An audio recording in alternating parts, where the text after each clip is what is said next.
Hello students, welcome to EPG Pathshala.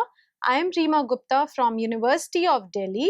Today we are going to discuss about the module dry pressing from paper ceramic processing. So students, let us see what we are going to learn in this module. So first we will be learning about dry pressing, powder compaction behavior and dye wall effects in dry pressing.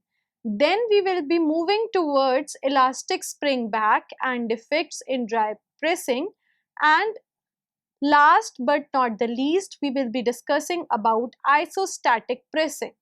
Several techniques are used to compact or consolidate a powder into a green body. The choice of the technique depends upon several factors, and these include product characteristics such as size, shape, desirable microstructure, dimensional tolerances, surface finishing, etc.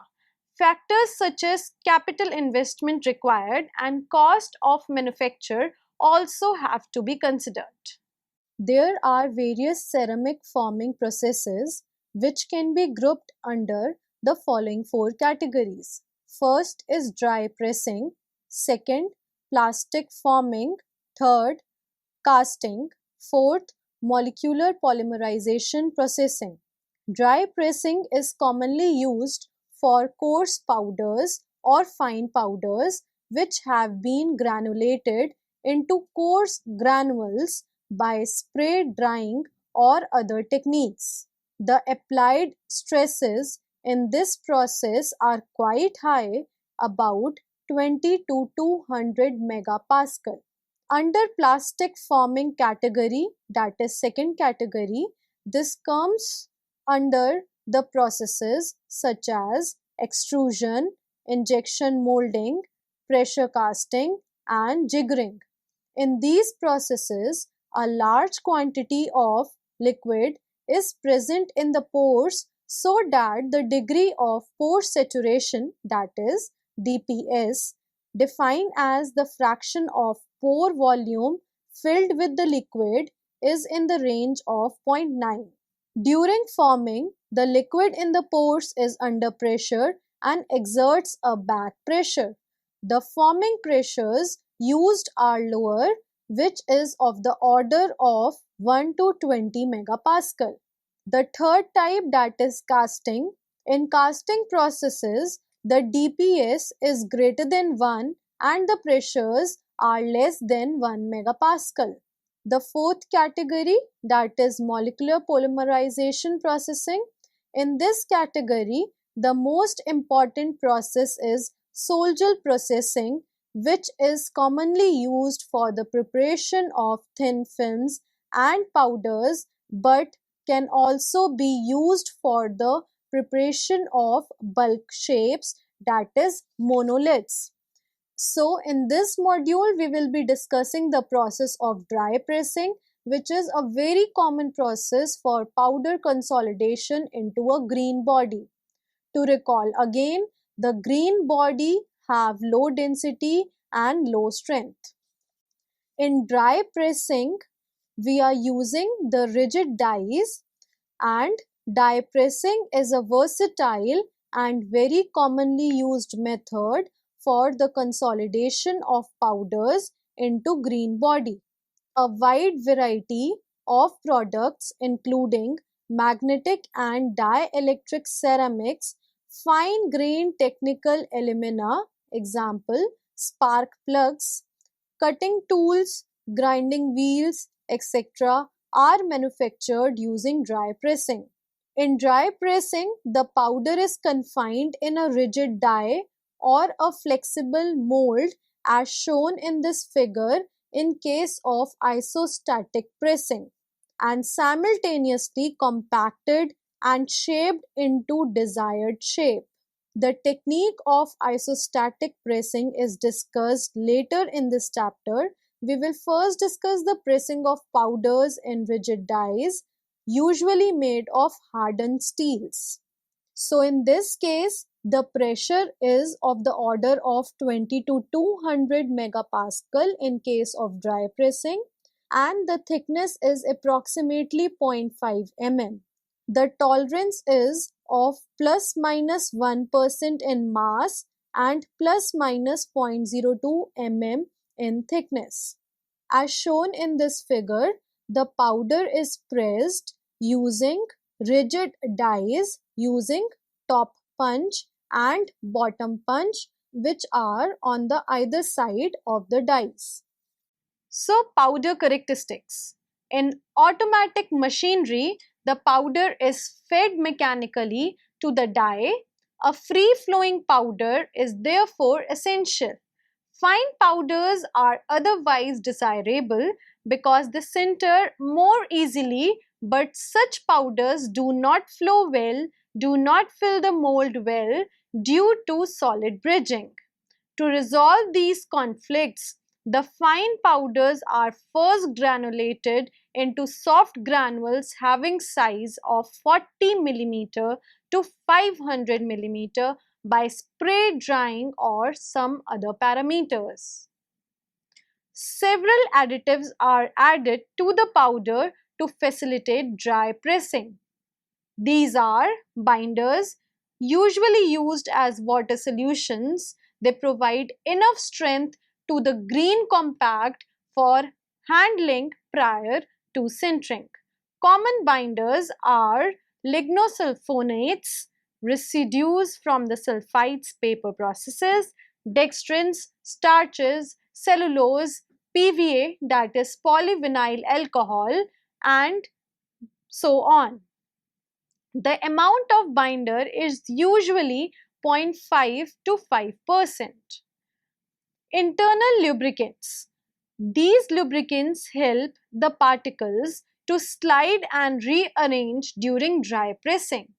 So, some of the examples are waxes, paraffin, and polyethylene glycol. Mold lubricant is another binder. They reduces the die wall friction, and some of the examples are stearic acids and colloidal graphites. In case of powders to be made into granules by spray drying, the desired additives are mixed in spray drying slurry.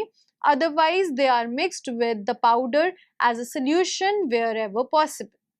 So we will be discussing about powder compaction behavior.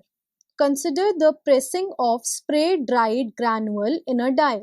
When the granules are filled in the die and the die is tapped lightly, the mass of the powder divided by the volume occupied by the granules gives the quantity called tap density or full density. It is expressed as a fraction of the theoretical density of the powder, and usually it is much below 0.5. There are two kinds of pores that are present in the powder. The pores between the granules are called intergranule pores, and the pores between the particles within each granule are called intragranule pores. Both types of pores are shown in the next slide in the figure. The former are much larger than the latter. As the punch presses the powder, at first the granules move and rearrange themselves. A slight densification above the fill density may occur. This is called stage 1. On increasing the pressure, at some point the granules begin to fracture and larger intragranule pores are eliminated. The granule deformation occurs by sliding and rearrangement of individual particles within the granules. The pressure at which this step starts is called the yield pressure, as shown in this figure. The yield pressure is low for soft granules and high for hard granules. With large quantity of binder and higher of granules with low quantity of binder or inadequately plasticized binders. As the pressure is increased further, the density increases. This comprises the stage 2. The relation between The density and pressure in case of stage 2 can often be expressed by the following relation. D subscript C is equal to D subscript naught plus M natural log of P subscript A divided by P subscript Y, where D subscript C is the compact density at any instant, D subscript naught is the initial compact density, P subscript A is the applied pressure, and P subscript Y is the yield pressure. After stage 2, the density increases very little. This is termed as stage 3. Some boundaries between the granules and some intragranule pores may persist to the end of pressing. The behavior described above is for granulated powder. For the bulk powder or for granules with different characteristics, the behavior may be different but on similar lines. Die wall effects in dry pressing. So first we will be discussing about pressure variation along the depth of a workpiece. Let us consider the case of a powder being pressed in a cylindrical die as shown in figure A. Consider a slice of thickness dH through the compact as shown in figure B. A horizontal pressure is generated because of the constraining effects of the die. The friction at the die wall then causes the generation of a shear stress at die wall. The friction stress is given as tau friction is equal to mu P subscript H, which is also equal to mu Kp, where K is equal to the ratio of P subscript H and P. The value of K is of the order of 0.4 to 0.5. P is the pressure applied by the punch. Now consider the equilibrium of the forces on the die.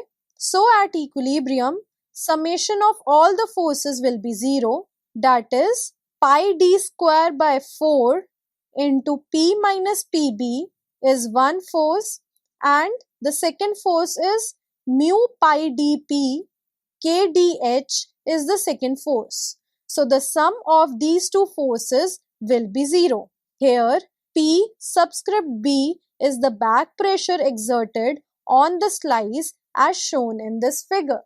Therefore, minus dP is equal to P minus Pb, which is equal to 4 mu Kp dH divided by capital D. Now, on solving the desired equation, we get capital P subscript H is equal to capital P subscript naught exponential bracket start minus 4 mu K divided by D into capital H bracket close. Here capital P subscript H is the pressure experienced at depth capital H, and capital P subscript naught is the pressure at the bottom surface, that is the pressure applied. It can be seen that due to the die wall friction, the pressure at depth H decreases as H by D increases. The exponential decrease in the pressure as the depth increases implies that parts with large H by D cannot be made using die pressing, because after a certain depth the pressure will not be sufficient to compact the powder. This behavior can be seen in the figure.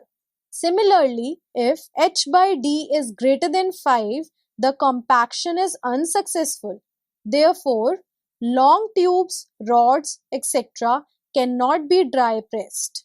For best results, mu Kh divided by capital D should be small. Usually, using bidirectional pressing, that is from top and below using two punches, parts with larger H by D can be pressed.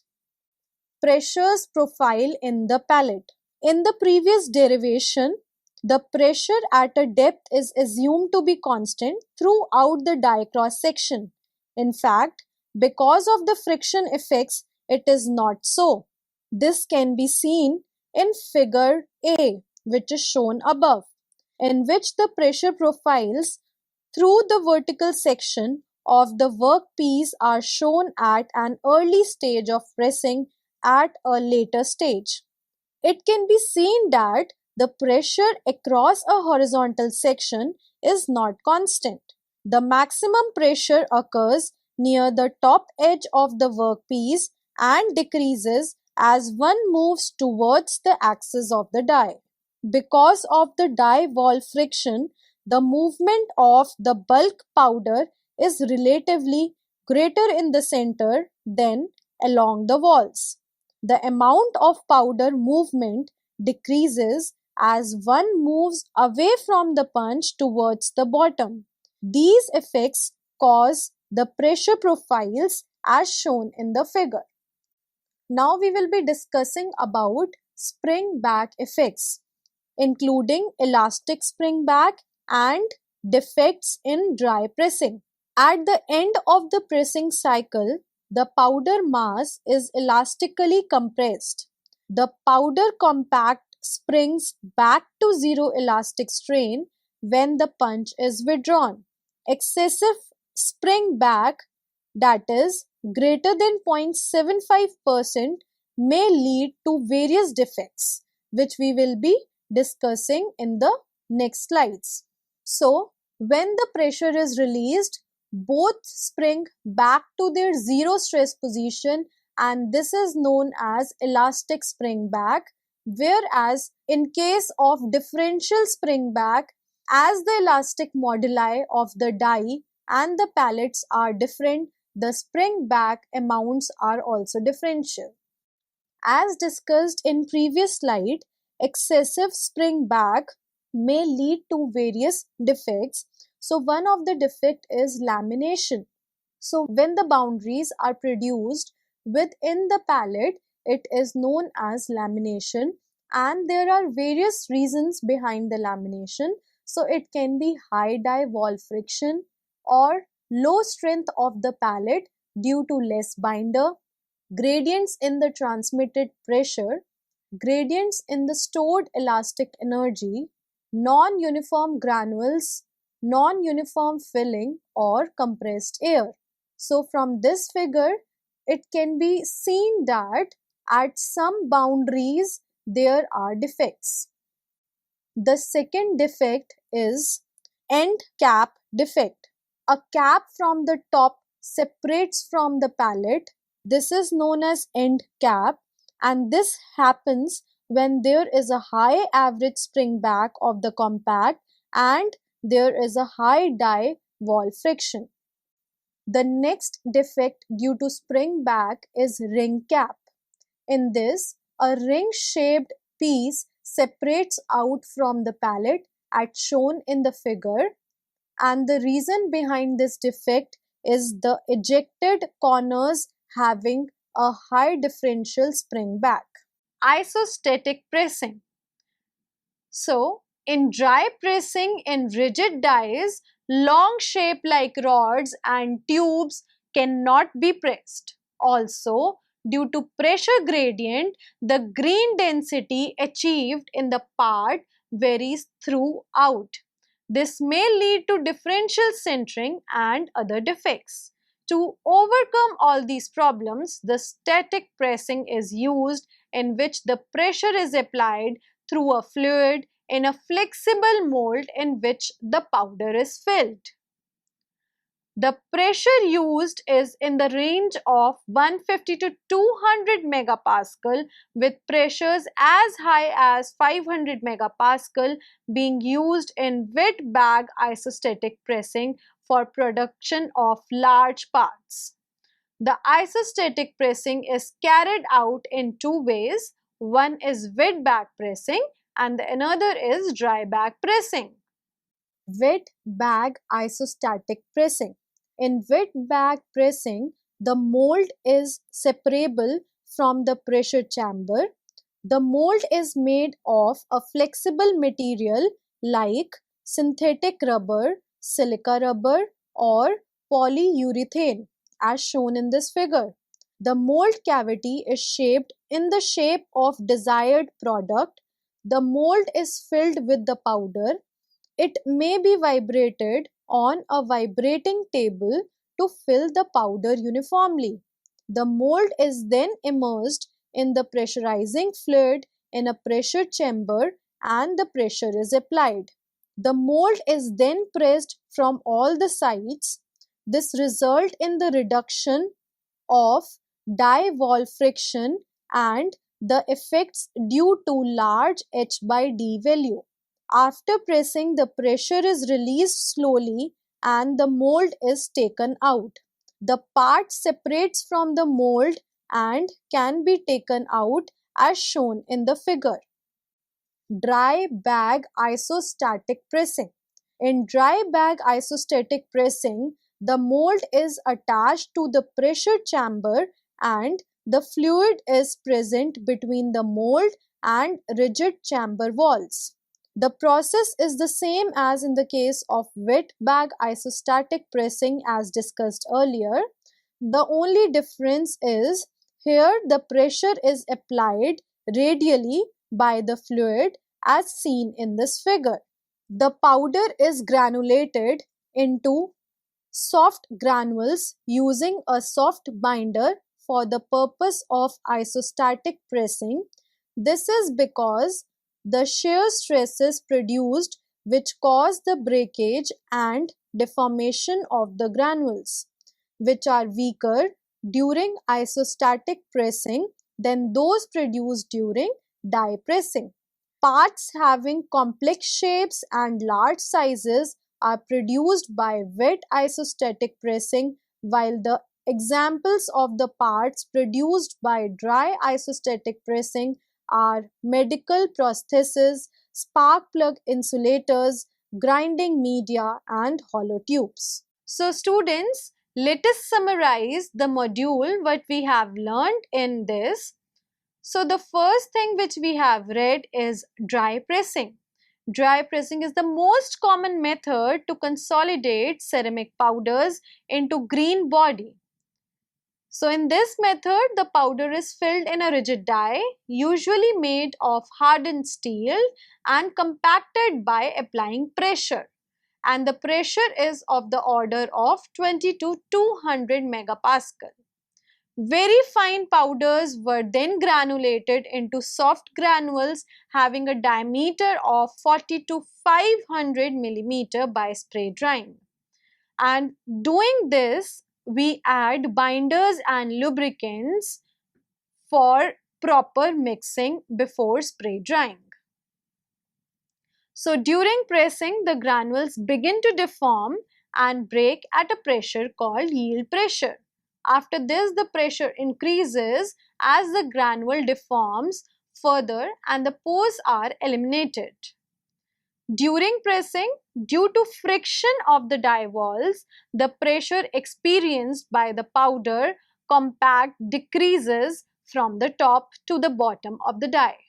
And due to this, some of the reasons are taking place such as long rods and tubes with H by D greater than 5 cannot be pressed in a die using a single punch. This ration can be increased by using bidirectional pressing in which two punches apply pressure from top and bottom. So in addition, the variation in pressure along the length of the compact, there is also a variation in pressure profiles. So due to these pressure variation, the green density is not uniform through the compact. So in order to achieve more uniform and higher green density and also to be able to press parts in a shape of long rod and tubes, the technique of isostatic pressing is used, where a bag called flexible mold made of rubber or polyurethane is used. The powder is then filled in the mold cavity and pressurized through oil in a pressure chamber. So, in wet bag pressing, the bag can be taken out in the pressure chamber, while in dry bag pressing, the mold bag is attached to pressure chamber. Parts having complex shapes and large sizes are produced by wet isostatic pressing, while the examples of parts produced by dry isostatic pressing are medical prostheses, spark plug insulators, grinding media, and so on. Thank you.